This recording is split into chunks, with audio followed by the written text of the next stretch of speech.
Hello, viewers. You are welcome to Journey to the Pulpit on Demos TV. Before we go on, I just want to thank you all for coming online all the time to view our episodes. It has been amazing so far, and we thank you for your support. And we hope that you continue to support us and view our episodes online. So to do so, kindly follow Demos TV on Facebook, Instagram, and also on YouTube. Okay, so now to today's show, Journey to the Pulpit. We have with us a man of God from one of our assemblies that we love, one of the churches we love, Peculiar Life Chapel. Yes, we have with us a pastor, a writer. Yes, I'm told he's a writer and someone who is into, the media and all that. So we have with us Pastor Robert K. Dziwornu with us here in the Mo Studios. Thank you so much, man of God, for honoring our invites and for being with us today. Thank you for having me, and it's a great pleasure to be here.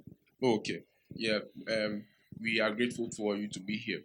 Like I said, Journey to the Pulpit has to do with interviewing men of God and ministers to find out their struggles, their sacrifices, and all. So I believe that with this interview, it's going to be insightful and we get to know about your journey so far in ministry. Sure.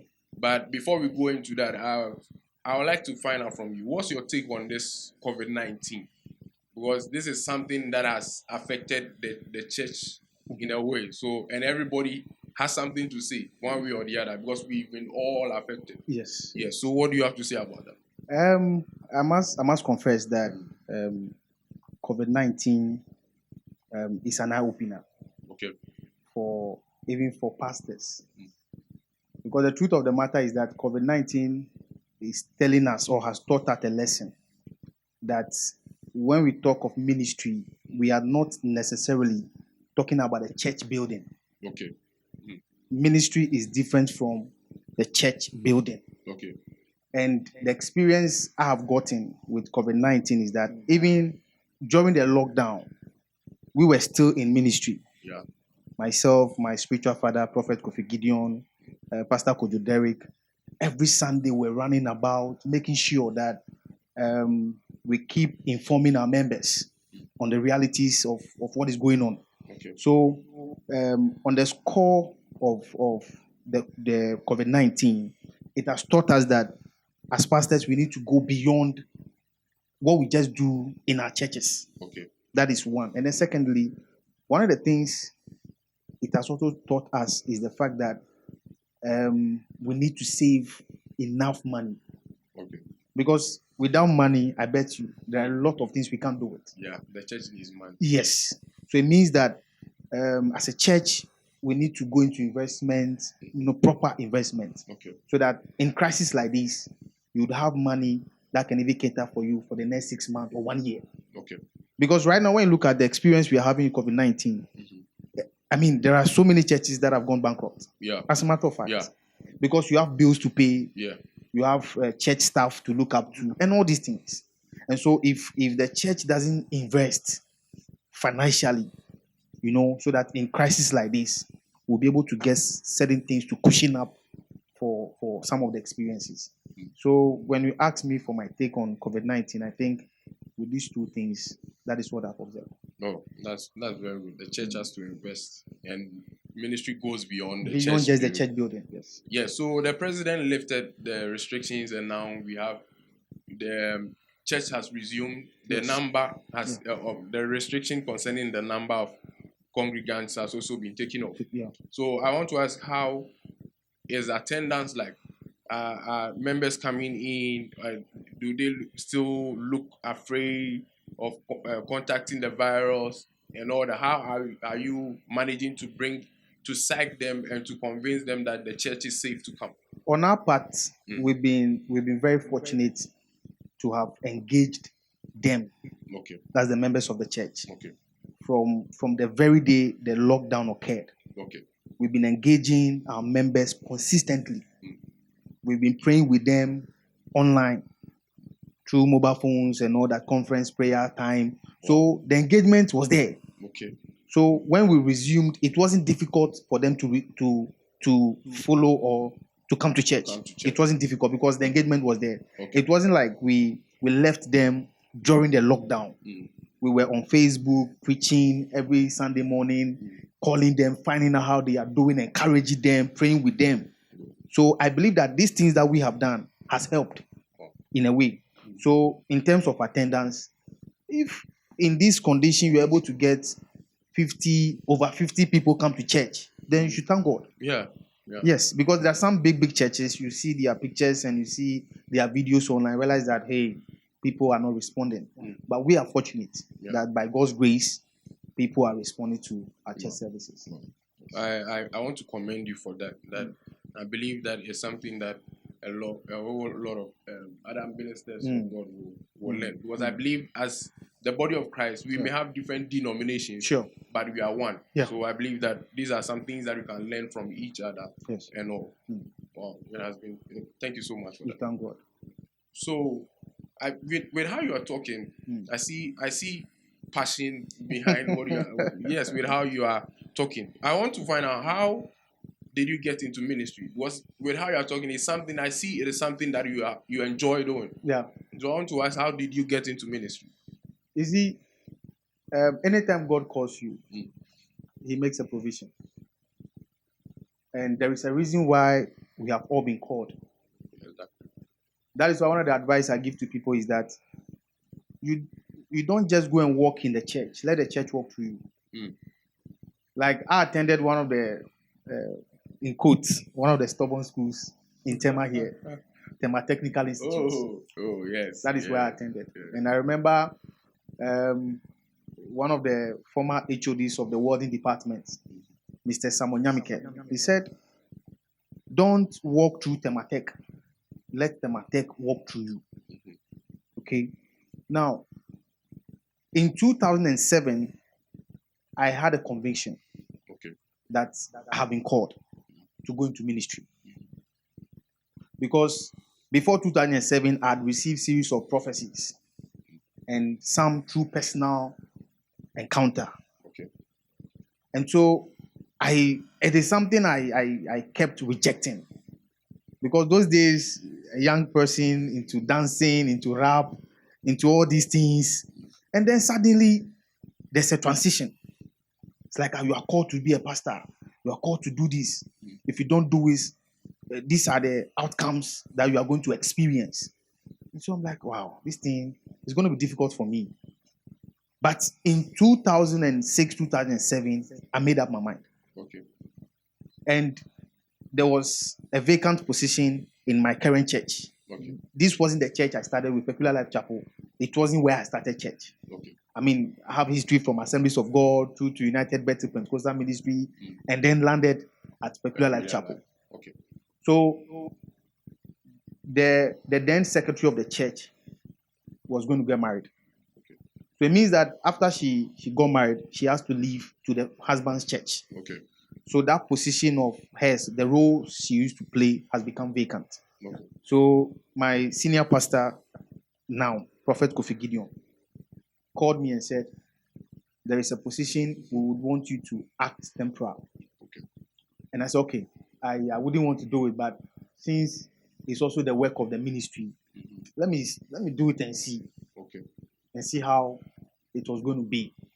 And by then, I was just a young person. I mean, you don't have any idea, nothing. But I think that directly or indirectly, the Spirit of God spoke to me to carry up that challenge, which, of course, today has paved way for me to become a pastor. But I didn't start like that.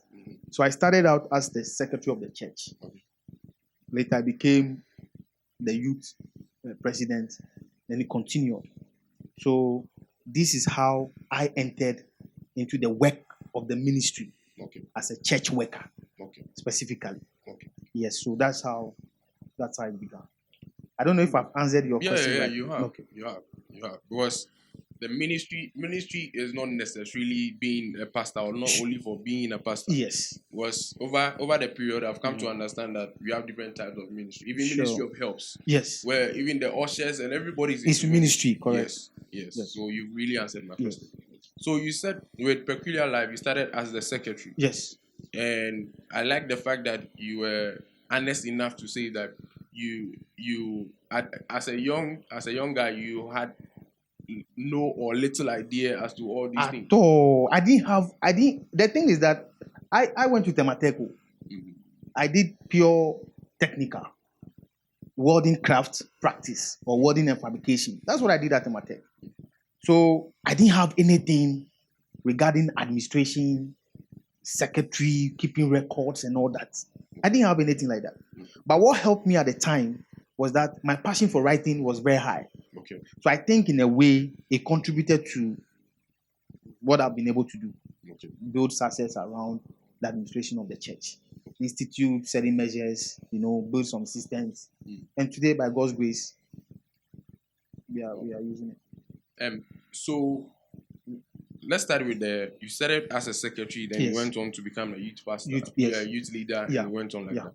What were the challenges you faced as a secretary? Starting from the point where you had little idea of how to run the whole thing. So first of all, you see, this what I'm about to say is no disrespect to anybody. Sure. But when you speak from challenges and experiences, other people also learn from whatever it is. Yeah. One of the mistakes in our churches is that you are being appointed or you are being given a role and there's no resource. Okay.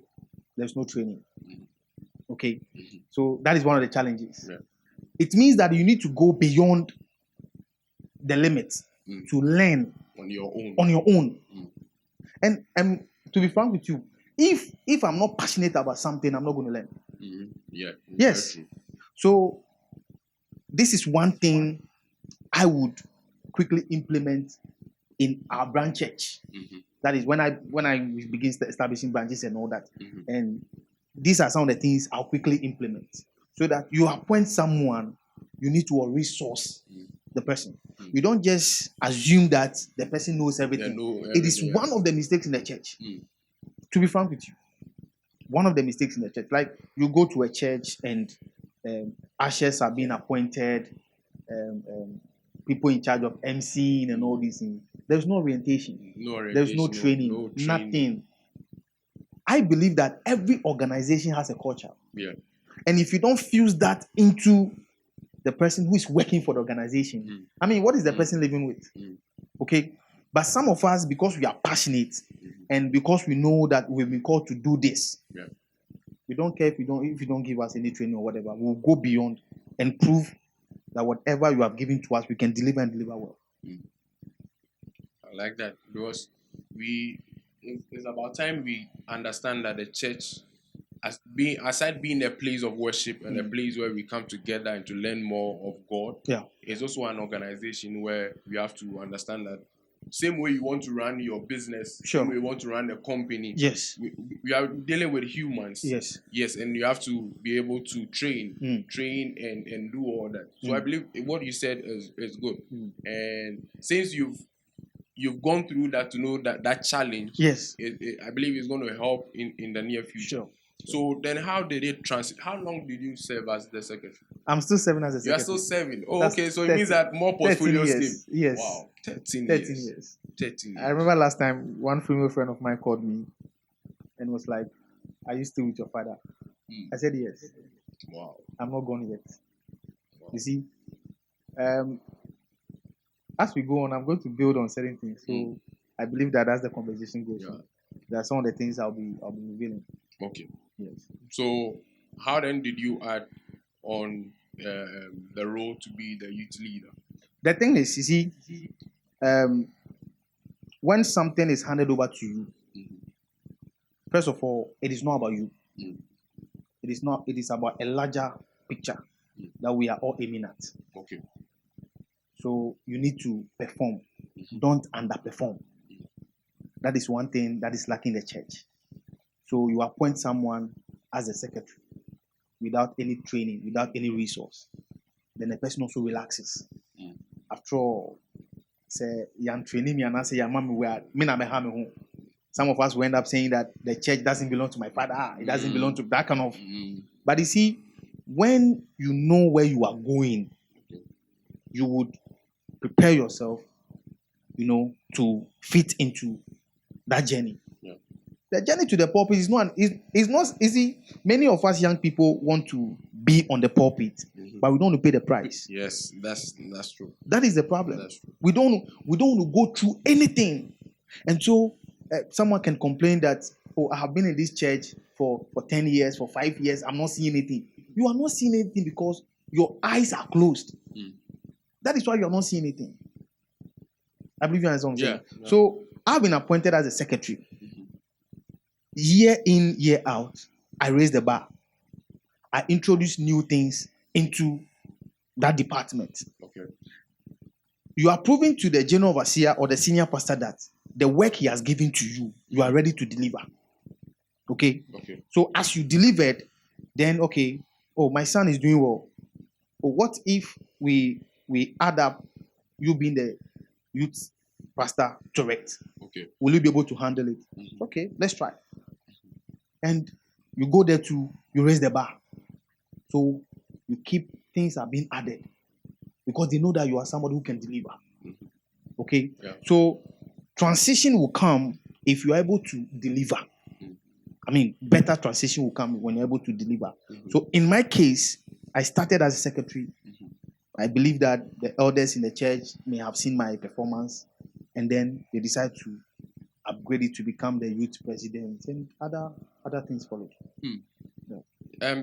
You said something about the training, and the fact that you have to be passionate about the positions we occupy. Sure. There was this man of God who said that we have to understand that the ministry work is not a joke. Yeah. And most of the time, you rightly said it that we mostly don't want the young ones of today. We don't want to pay the price. Yes. So sometimes he liken the price, paying the price to the ministry of Christ. Yes. That this was the Son of God who has come to earth in the form of man. Yes. And could have started ministry at any time. Right. But he had to go through the process. To the extent that he started ministry at 30. It's not necessarily that you should start ministry at 30. Sure. But the fact that emphasizing on the fact that you have to pay the price. Right. Pay the price. Yes. When you added on the role of the youth leader, I believe now you have more work to do. Sure. What were some of the challenges you faced? Again, you see in the church,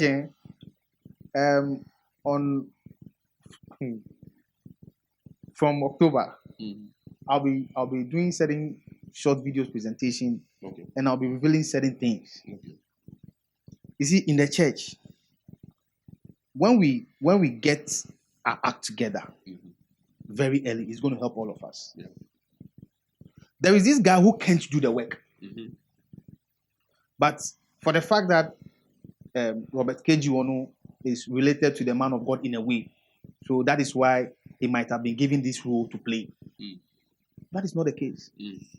Okay, my senior pastor has over 6 siblings who are guys.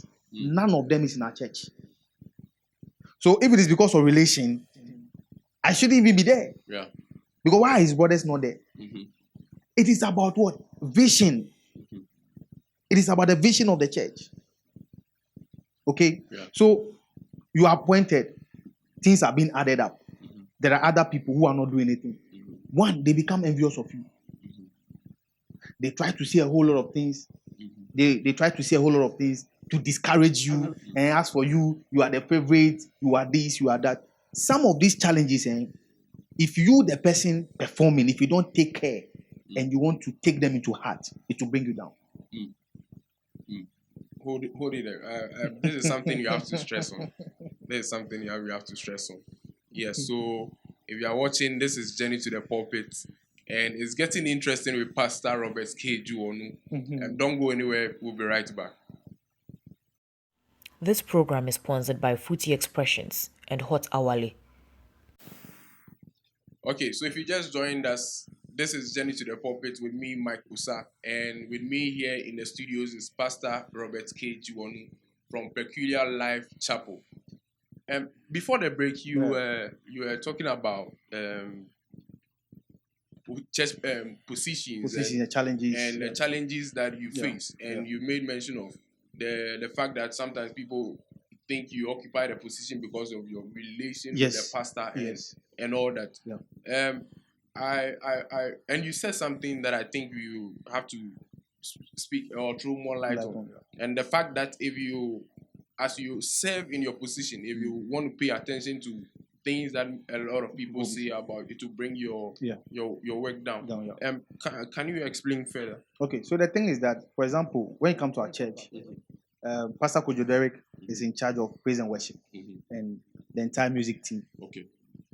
You see, in every human institution, there is always room for improvement. Yeah.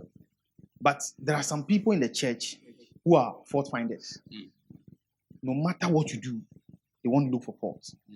And you see, there is this problem also in the church where we want to use our age to lord over people. So this small boy, when did he come? And he's doing this, everything, they are mentioning his name, everything. You see, innerly, when you are not convinced and when you're not passionate about what you are doing and you are listening to them, it will bring you down. Okay.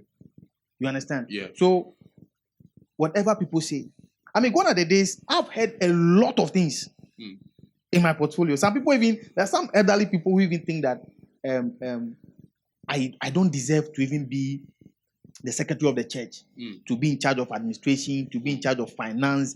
Why is it that when they need money, they have to come to me? I mean, you see, these are challenges that if you don't take care, it will send you backward. Because instead of you being encouraged, instead of you being encouraged, I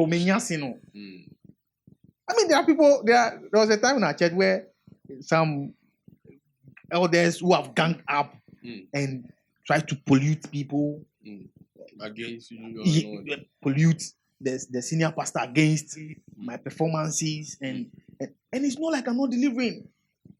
Okay, there is no role in the church I can't play. I believe that the only role I've not tried before is singing, how to play instruments and all that. But I also believe that if I'm trained, if I give myself maybe 3 months or whatever, I can be a very good keyboardist. I can be a good drummer. But you see, when you identify your strong area, you build on that. You build it. So when they need an expert in that field, they come to you. But of course, there are people in the church. And that is the spirit of the typical Ghanaian. The spirit of the typical Ghanaian is that they want to pull you down. They wouldn't encourage you. They wouldn't support you. It is high time some of us make these things clear. That if you want to move on in life, if you want to go forward, don't listen to what people are saying. So there are times that I get depressed because we keep hearing things. Then my father will call me because he's a spiritual person. So some of the things he sees it and he'll call me and be like, if you want to listen to what people are saying, you can't move forward. I started with you. And when we started our church, every weekend, Saturday, Sunday, we need to go out, make arrangement for canopies, make arrangement for chairs, And the distance I'm talking about is not like it's not a 5-minute distance. Sometimes you need to push the track like 30 minutes. Sometimes push the track like 20 minutes. Sometimes alone. Sometimes with the senior pastor, we push the track to go fix the canopies, arrange the chairs and all. And all these challenges have been through it. And today when you come and maybe Papa is not around and he leaves me behind, you are going to preach, you are going to do this, you are going to... And there are some people like, this small boy, how is he able to do all those things? But when you were there in the beginning paying the price, nobody was there. I had to forego a lot of things because of our church. There are times that I applied for jobs, and the job demands that Saturday, Sunday, I have to come to work. And I rejected the job because of my Sunday. Until one day when God revealed it to my senior pastor. One day we're having church service and then the revelation came to him and said, Sunday. And I'm saying, Juma 3. But then you demand says Sunday I need to come to work. And I rejected it because Sundays I can't work on Sundays. I have to sacrifice it for the church. These are the challenges you go through. Money to eat is a problem. It's not like I can't go to my spiritual father to eat. But I see, it has to come to a point in time in your life where you need to believe God for miracles. You need to trust God. And when I got married, I was telling my wife certain things, and there was a day the only money we had on us was 2 CDs. Wow. I'm being honest. We appreciate it. And 2 CDs, I told her that let's believe God for a miracle. So let's go buy bread, 1 CD, condo, 50 pesos, sugar, 50 pesos. Let's prepare for it and let's see what God is going to do. By afternoon time, the porridge was exhausted. So what are we going to eat for dinner? Then a miracle happened. Somebody who had never visited us before, that day, the person walked to our house. And when we saw her, we were all in amazed. We were in amazement. And she was like, say, and we said, yes, because you've never visited us before. You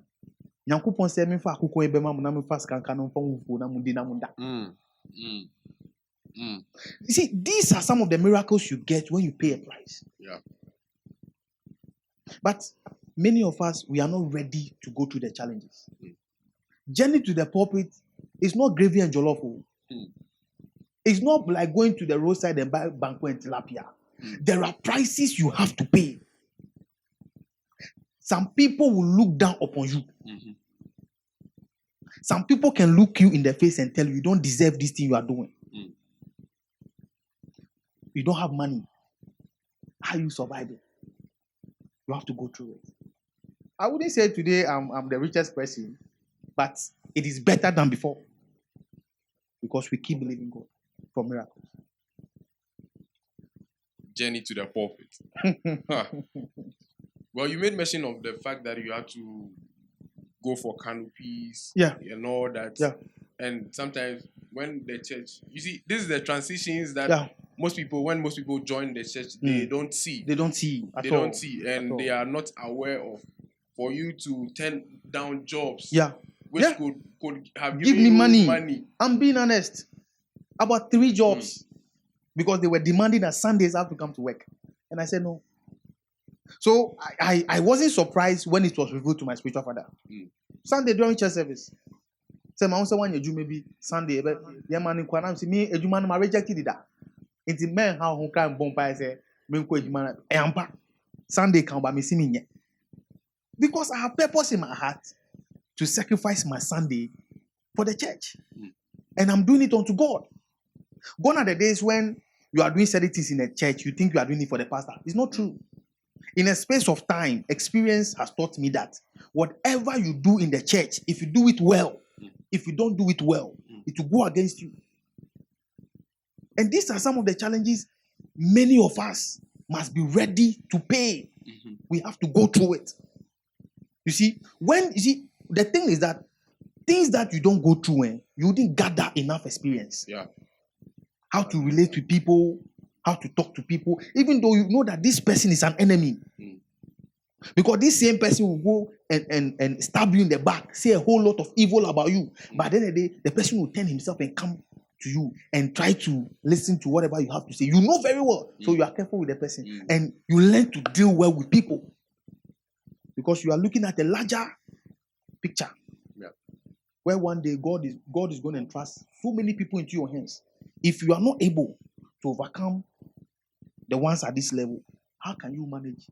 Yeah. If the scriptures even points to the fact that he who is trusted with little can be trusted with much. Correct. Yes. And with this canopy story and it creates, I'm creating a picture and I'm very sure that then with all those things, it will even affect like the number of members you had at the time. Yes. Yeah. So we like I'm even forced to speak our local dialect. So obi tifin like or Jean say maybe you are in for the money. No. But this is the point where you are starting with very few people. And money is not coming. At all. Yet you are still trusting God for. There are days that the offering you get, the offering you get from the church, you use that offering to pay for the chairs and the canopies. Nothing. And there's nothing to eat. Who is going to give you? Nothing. These are the prices some of us are paid. So when you are talking about ministry, I have experienced ministry from the very starting point. Because you are not paid, but you have to do it. Yeah. What is motivating you? What is inspiring you? That even though you are not paid, you are not given anything, You are still doing it. It means that you are passionate about the future. Yeah. You know that a day and a time will come where you are going to be, in quotes, big man, where people are going to also serve under you. Yeah. But if you have not served, how can you Can be you served? be served? That is the problem. And these days, the one of the challenges or one of the problems in the church is that most of our guys are in for the money. Yeah, very true. When I started, there was nothing like money. Very true. Seriously. But these days, somebody comes to the church, an instrumentalist can tell you that when I'm here, didi. So if you don't give him something, he's not coming to church. Yes. You understand? But some of us, because we understand the vision. And if you permit me, there are 3 things I would want to share. Feel free. Please go ahead. There are 3 things I would want to share with whoever is watching. You see, when I came to our church, Peculiar Life Chapel, the church is bigger than me. There was a day somebody looked at me in the face and said, with the way you have built a system around the church, the very day you leave the church will collapse. I said, it's not true. Anything that is of God will stand. Yeah. That is what I believe. Yeah. I am just playing my part. Yeah. So that one day posterity will judge me positively. I'll be in the annals or records of the church. Okay? So when I came into the church, I realized that the church has a vision. Yeah. So first of all, it is about the vision. Okay? It is about the vision. What is the vision of your father? What is the vision of your senior pastor? What is the vision of the church? You must first of all find out the vision of the church. Okay. As a church worker. Okay. Where is the church aiming to go? These are things your father may not tell you until you approach him. Okay. So I don't wait for my father to call me. I go to him. Okay. And I ask him, where's the direction of the church? Where is the church going? What are we supposed to do in the next 5 years? What are we going to achieve? What are we going to do? Then the man will realize that, oh, this guy has some good intention for the organization. So first of all, it's about the vision. Okay. So when you get the vision, you now know that this is the vision. So you are on a mission to achieve the vision. Yeah. That's the second one. Third one, you individually, I also have my visions. Because yearly I organize programs. Beginning 2010, in the business of organizing conference, seminars, and all that. 2010. November this year will be my 10 years organizing events. Last year, I did Labor of Love Summit and Awards. Wow. One of my programs to Potential Gathering. These are things I do. So having identified the visions of my father, I then decide to align my vision to that of my father's vision. Okay. So the vision of our church is the bigger one. Okay. Then within the vision of the church, my vision is there. So I've aligned myself to the vision of the church. So when we talk of alignment, a typical example I can give you is when you are driving and you leave the steering, maybe under 10 seconds or 20 seconds. When the vehicle is veering to one side, it is out of alignment. Yeah. But if it is going straight, it is in alignment. Yeah. So you look at the vision of the church and you ask yourself, are you going straight? You don't be in the church and you keep thinking this way. You keep thinking that way. Okay. Your vision for the church must be straight. Okay. So vision, mission, alignment. Yeah. These things, when you get them, you know you are going somewhere. Many young pastors are lacking these things. We are always interested in, I want to start my own branch. I want to start my own church. I want to start my own church. I want to start my own church. Let me tell you. Sometimes even having preaching slots. If you're not getting it, then you're like, the pastor is not using me now. Yes. I want to get my own church. I have prepared my sermon for 2 years now. Papa is not giving me the podium to preach. So I want to go and establish my own church. Hey, we don't know that being a general overseer is having general overload. Being a general overseer is having general overload. I know what it feels like to be a general overseer. I know what general overseers go through. The sleepless nights. Because you have members. And members they need to get some fulfillment. If these fulfillments are not coming to pass, you can't rest. Many young people are not ready to carry these burdens, but want to be on the pulpit. And we think their journey to the pulpit is just something you just get up and then. No. There are prices you have to pay. So if you identify the vision, you look out for the mission to achieve that vision, and then you align. You align. You see, every year, you can find out from Pastor Kojoderi, every year, I try to raise the bar in our church. I'm being honest. Every year. So I fit into every department of the church. I go somewhere, I learn something new. I come back. Oh, Papa, last time when I went to this place, I learned this, I learned it. I think when we introduce it, it's going to help the church. I learned this here, I learned that here. Nobody is pushing me to go and learn. I am doing it on my own. At the end of the day, I am fusing that thing into what? Into the church. Because the church must what? Go forward. You're tuned in to The Most TV. I'll be here worshiping all of the days of my life. I'll be here worshiping all of the days of my life. Everybody say, I'll